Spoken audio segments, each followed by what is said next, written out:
நேராக ஃப்ளைட்டு பிடிச்சி 4 கார் மாறி போய் அமித்ஷா காலில் போய் விழுந்து பஞ்சாயத்தை முடிச்சுட்டு வராங்க. உலகத்திலேயே ஒரே கரகாட்ட கோஷ்டினா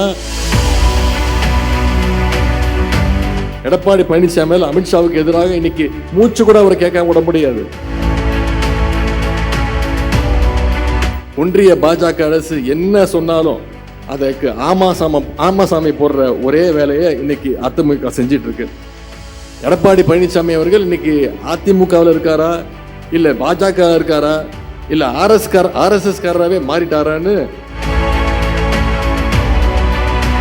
பாஜகவோட ஒரு கிளை அமைப்பாக இன்னைக்கு அதிமுக செயல்பட்டு இருக்கு. நாம எஸ்ஐஆரை எழுத்துக்கிட்டு இருக்கிறோம். ஆனா இன்னைக்கு எடப்பாடி பழனிசாமி அவர்கள் எஸ்ஐஆரை ஆதரிச்சுட்டு இருக்கிறாரு. ஏன்னா எடப்பாடி பழனிசாமி அமித்ஷாவுக்கு எதிராக இன்னைக்கு மூச்சு கூட அவரை கேட்காம விட முடியாது. அந்த அளவுக்கு திரு அமித்ஷாவுடைய அடிமையாக, முதுகெலும்பில்லாத ஒரு அடிமையாக திரு எடப்பாடி பழனிசாமி அவர்கள் இன்னைக்கு இருந்துட்டு இருக்கார். இன்னைக்கு பாஜகவோட ஒரு கிளை அமைப்பாக இன்னைக்கு அதிமுக செயல்பட்டு இருக்கு. அதிமுக சொல்லும் பொழுது நீங்க அண்ணா திராவிட முன்னேற்ற கழகம் நினைச்சிடக்கூடாது. இன்னைக்கு அது அமித்ஷா திமுகவாக மாறிட்டு இருக்கு. இன்னைக்கு அதிமுக அது ஒரு இயக்கம் அல்ல, அது ஒரு கட்சி அல்ல, அது வெறும் ஒரு பிரான்ச், பாஜகவோட ஒரு கிளை அமைப்பாக இன்னைக்கு நடந்துகிட்டு இருக்கு. அதிமுகவில் என்ன பிரச்சனைனா, ஏதாவது பிரச்சனைனா தலைமை கழகத்துக்கு போவாங்க.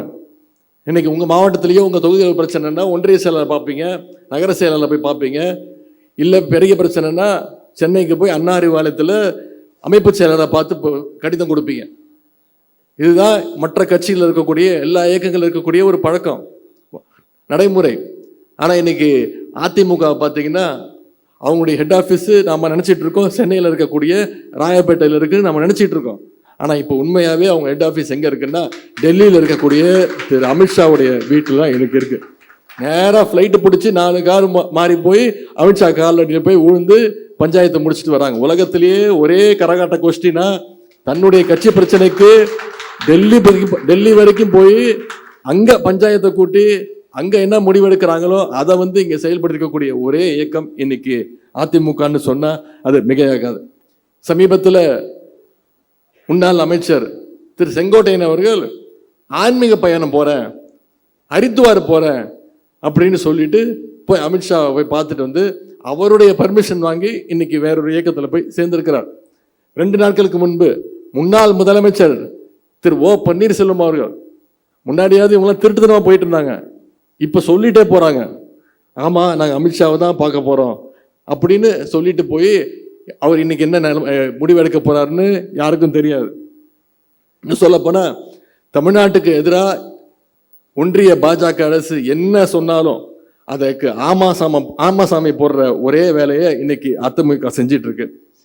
எடப்பாடி பழனிசாமி அவர்கள் இன்னைக்கு அதிமுகவில் இருக்காரா, இல்ல பாஜக இருக்காரா, இல்ல ஆர்எஸ்எஸ் காரராகவே மாறிட்டாரான்னு பொதுமக்கள் இன்னைக்கு, தமிழ்நாட்டு மக்கள் இன்னைக்கு பார்த்துக்கிட்டு இருக்கிறாங்க.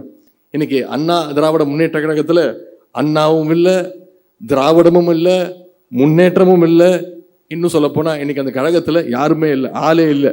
அந்த நிலைமை இன்னைக்கு அதிமுகவுக்கு உருவாகி இருக்கு. ஃபேஸ்புக்கில் பார்த்தீங்கன்னா ஃபேக் ஐடின்னு நிறைய பேர் சுற்றிக்கிட்டு இருப்பாங்க, சும்மா பேர் மட்டும் வச்சுப்பாங்க, உண்மையாக அப்படி ஒரு ஆள் இருக்க மாட்டாங்க. அது மாதிரி இன்னைக்கு தமிழ்நாட்டு அரசியலில் திராவிடம்ன்ற பேரில் இருக்கக்கூடிய ஃபேக் ஐடி தான் அதிமுகன்னு சொன்னால் அது மிகையாகாது. அந்த ஃபேக் ஐடிக்கு உண்மையான அட்மினா யார் இருக்காருன்னு பார்த்தீங்கன்னா திரு அமித்ஷா அவர்கள் தான் இன்னைக்கு இருக்கிறார். அப்படிப்பட்ட ஒரு முழு சங்கியாக திரு எடப்பாடி பழனிசாமி அவர்கள் மாறிட்டார். இன்னைக்கு இனிமே எடப்பாடி பழனிசாமி அவர்கள் டெல்லிக்கு போகும்போது கர்ச்சிஃபால மூட வேண்டிய அவசியம் இருக்காது. இனிமே வெளிப்படையாகவே திரு அமித்ஷா அவர்களை போய் பார்க்கலாம், அவங்களுடைய என்ன சொல்றாங்களோ அதுக்கு கேட்கலாம்.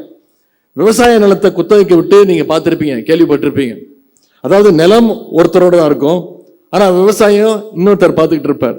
அது மாதிரி இன்னைக்கு அதிமுகவை திரு அமித்ஷா அவர்கள் குத்தகை எடுத்து இன்னைக்கு அதிமுக அவரோட கண்ட்ரோல்ல இருக்கு.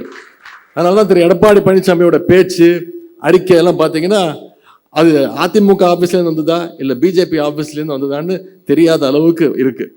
ஆனால் இப்படிப்பட்ட சூழ்ச்சிகள்லாம் தாண்டி தான் இன்னைக்கு கழகம், நம்முடைய தலைவர் அவர்கள் தமிழ்நாட்டு அரசை இன்றைக்கு வழி நடத்தி கொண்டிருக்கிறார்.